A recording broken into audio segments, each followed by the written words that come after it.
સૌરાષ્ટ્રની રસધારમાં ઝવેરચંદ કાળીદાસ મેઘાણીએ લખેલો આ પ્રસંગ છે કે એક પાટીદારની દીકરી શું કરી શકે। 17-18 વર્ષની પાટીદારની દીકરી હતી, એના લગ્ન થયા અને દીકરીમાંથી વહુ બની। અને એ સમયની અંદર બારવટિયાઓનો સમય હતો। એ વખતે એમાં કાદરબક્ષ નામનો મુસલમાન બારવટીયો હતો, જેનું નામ કાદુ મકરાણી। ખાલી નામ પડે ને તો મર્દ માણસો હોય ને મૂછુના તાવ ઉતરી જતા। એનું નામ પડે તો પંખી પેતરણ ન કરી શકે, હવા ન નીકળી શકે, એટલી થાક। કાદરબક્ષ નામનો કાદુ મકરાણી નામનો બારવટીયો। અને પહેલાના જમાનામાં તો બારવટિયા હતા ને એ ખાનદાન હતા। લૂંટ કરે એની પેલા ચિઠ્ઠી મોકલે કે તમારા ગામમાં કોઈ મરદનો દીકરો હોય તો થાજો તૈયાર, ફલાણા સમયે, ફલાણા ગામે, ફલાણા ટાઈમે, ફલાણી તારીખે તમારું ગામ ભાંગવાનું છે, તમારા ગામ ઉપર ચડાઈ કરવાની છે। કોઈની માએ હવાશેર ઊંટ ખાતી હોય તો ફલાણી તારીખે આવી જાજો અને થઈ જાજો, તૈયાર થઈ જાજો। માટી આવી ચિઠ્ઠી લખે, આવી જાહલ ચિઠ્ઠી આવી। હજી પરણ્યાનો પહેલો દિવસ હતો અને પાટીદારની દીકરી જે પરણીને આવી હતી ને એનો પતિ ખેતરમાં હતો અને જાહલ ચિઠ્ઠી આવી। જાહલ ચિઠ્ઠી આવે ને, બારવટિયાની ચિઠ્ઠી આવે એટલે ગામમાં હોય ગામમાં રહી જાય, ખેતરમાં હોય ખેતરમાં રહી જાય। ખેતરનો માણસ ગામમાં ન આવે, ગામનો માણસ ખેતરમાં જઈ શકે નહીં, આટલી બીક। જાહલ ચિઠ્ઠી આવી કે થાજો કોઈ માટી, એમાં હજી પરણી નવી નવી આવી હતી। ફરી વાર કહું છું, તમને સારું લાગે ને તમારા વખાણ કરવા માટે કહું છું, એવું નહીં, પણ એક પાટીદારની દીકરી શું કરી શકે એની વાત કરી રહ્યો છું। પોતાનો પતિ ખેતરમાં હતો, એક દિવસ રાત પૂરી થઈ, બીજો દિવસ બીજી રાત પૂરી થઈ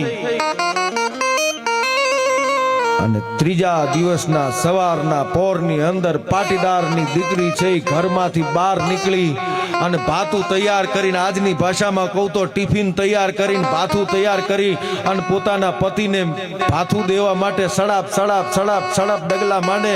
એને મનમાં નક્કી કરી નાખ્યું કે બારવટિયાની તાકાત હોય ને છાતીમાં ગોળી મારીને ભડાકો કરીને મારી નાખે તો ભલે મારી નાખે, બાકી હું પાટીદારની દીકરી છું, મારા પતિને મરવા દઉં તો હું મારા મા બાપના સંસ્કાર લાજે, બાપ મારા મા બાપના સંસ્કાર લાજે। નક્કી કરીને ઘરમાંથી ભાથું લઈને નીકળી અને સળપ સળપ સળપ સળપ ડગલા માંડ્યા।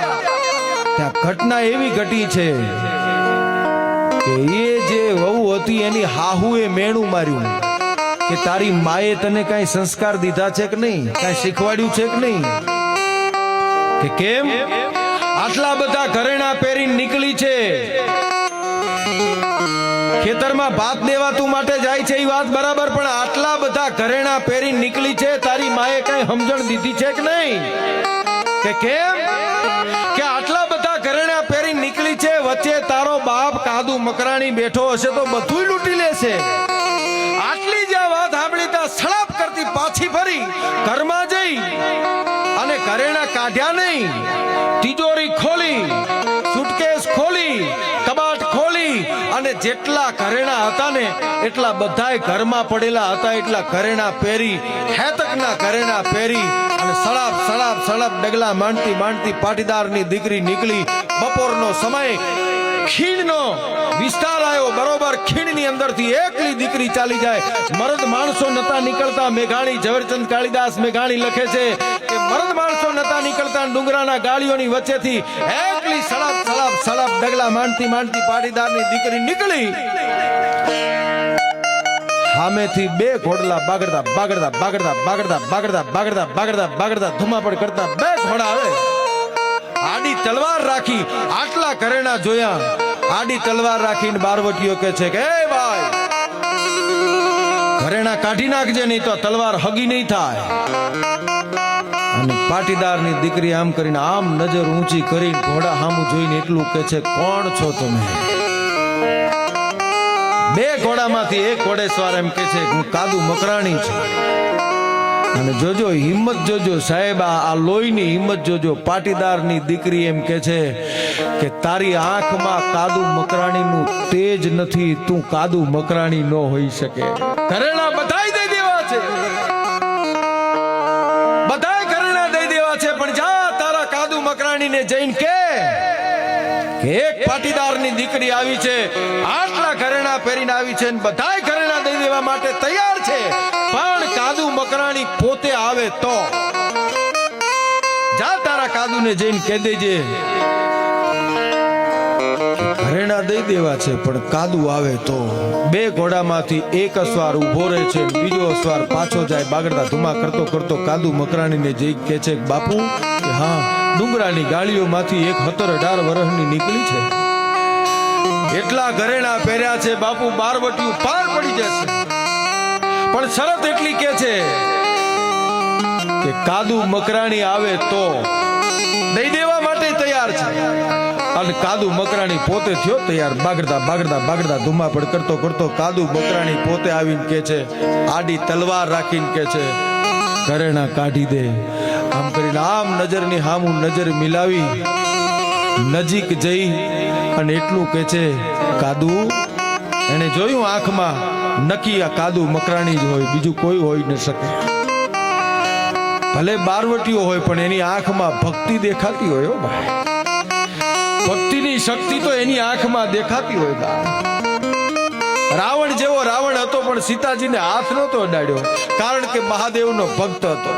ભક્તિની શક્તિ તો દેખાય જ, એનું તેજ નોખું હોય. બા પાટીદારની દીકરીએ જોયું છે નક્કી, કયો ન કયો કાદુ મકરાણી જ છે. કાદુ પાસે જઈ અને પાટીદારની દીકરી એટલું બોલે છે, કાદુ કાદુ કઈ વિચાર નથી આવતો કે તારી બીકથી મર્દ માણસો ઘરમાંથી બારા નથી નીકળતા. કાદુ મકરાણીની બીકથી કાદુ પંખી ફેસરન ન કરી શકે, અને ડુંગરાની ગાળીઓમાં એકલી હેતકના ઘરેણા પહેરી નીકળી છું. કાદુ કઈ વિચાર નથી આવતો કે વિચાર તો આવે છે પણ કઈ સમજાતું નથી. તો કે કાદુ હાંભળ, આ પહેર્યા છે ને એટલા ઘરેણા નહોતા પહેર્યા, અડધા જ ઘરેણા પહેરીને નીકળી હતી, પણ મારી હાહુએ કીધું, મને મેણું માર્યું અને એટલું કીધું કે તારી માએ તને કઈ સમજણ આપી છે કે નહીં? તારો બાપ કાદુ મકરાણી વચ્ચે બેઠો હશે ને તો બધું લૂટશે.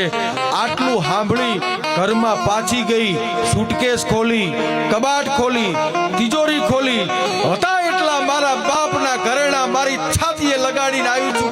કાદુ મારી હાહુને જડબા તોડ જવાબ દઈને આવી છું. મારો બાપ જો કાદુ મકરાણી હોય તો મારે જોવું છે બાપ થઈને દીકરીને કઈ રીતે લૂંટે છે, એ કઈને આવી છું. મારી હાહુને કઈને આવી છું. કાદુ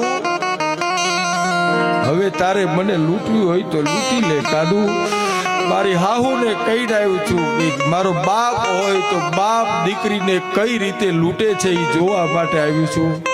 હું તને બાપ કઈ નીકળી છું. કાદુ હવે તારી દીકરીને લૂંટવી હોય તો લૂંટી લે. ઘોડા ઉપર બેઠો બેઠો કાદુ મકરાણી તેની ચોધા રાસુડે રોયો છે. આહુડા પાડતો પાડતો ઘોડા ઉપરથી હેઠો ઉતરીને કાદુ મકરાણી એટલું બોલ્યો, માં માફ કરજે, બેન માફ કરજે, પણ બારવટું પાડવામાં મને ખબર ન રહી કોને લૂંટાય કોને ન લૂંટાય. બેન કોને ન લૂંટાય એની ખબર ન રહી, પણ દીકરી બાપ કઈ નીકળી છો એટલે હવે તું મારી દીકરી થઈ કહેવાય. બેટા હવે તને કઈ લૂંટાય તો નહીં, પણ બાપના ઘરેથી દીકરી કોઈ દી પાછી ન જાય કઈ લીધા વગર. હું બારવટીયો છું, મારી પાસે બીજું તો કઈ નથી. આમ ભેટ માંથી હોનાની વીટી કાઢી અને કાદુ મકરાણી તેદી પાટીદારની દીકરીને એટલું બોલે છે કે આ હોનાની વીટી મને મારા બાપની દીધેલી છે, લૂંટેલી નથી. આ હોનાની વીટી કાઢી અને પાટીદારની દીકરીને દઈ અને દેશનો બારવટીયો એટલું બોલ્યો છે કે જા તારી હાહુને જઈને કહેજે કે મારા બાપ કાદુ મકરાણીએ હોનાની વીટી મને ભેટમાં દીધી છે. જા કહી દેજે મારા બાપ કાદુ મકરાણીએ મને હોનાની વીટી ભેટમાં દીધી છે. જા તારી હાહુને જઈને કહી દેજે. આ પ્રસંગ કહેવા માટે મેં આખી વાત નથી કરી, પણ વાત હવે આવે છે. પાટીદારની દીકરી નીકળી, 2 ડગલા 3 ડગલા 5 ડગલા ભરી અને એને પાછી આવી અને કાદુ મકરાણીને એટલું કીધું કે હે બાપુ, મેં એવું સાંભળ્યું છે કે તમે અમારું ગામ લૂંટવાના છો, સાચી વાત? હા બેટા, ગામ લૂંટવાના છે, સાચી વાત છે. બારવટિયાનો ધંધો છે, તમારું ગામ લૂંટવાના છે, વાત સાચી છે. કે હે બાપુ, તો ઈ ગામની અંદર આ તમારી દીકરીનું ઘર હોય ને, અને હે બાપુ મારું ઘરે લૂંટાશે? બારવટીઓ તેદી એમ કે છે, કોના બાપની તાકાત છે મારી દીકરીનું ઘર લૂંટીએ?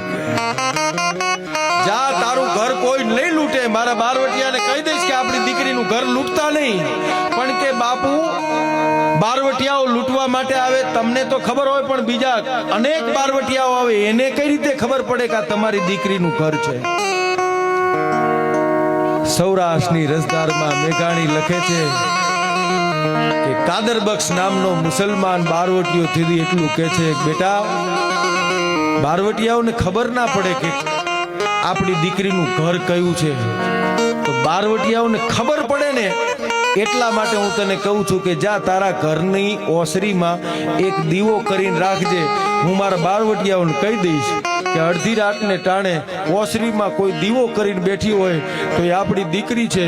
આપણી દીકરીનું ઘર લૂંટવાનું નથી. હું બારવટિયાનું કહી દઈશ, પાટીદારની દીકરી ઘરે ના જઈ, આખા ગામમાં જઈને ઘરે ઘરે જઈને કહી આવી કે આજ રાતે એક દીવો કરીને રાખજો બાપ, તમારું ઘર નહીં લૂંટાય. આખા ગામમાં કોઈનું ઘર ન લૂંટાવા દીધું બાપ. મારે તમને એ કેવું છે વાલા, તમારા ઘરમાં દીવો કરે એનું નામ દીકરો કહેવાય.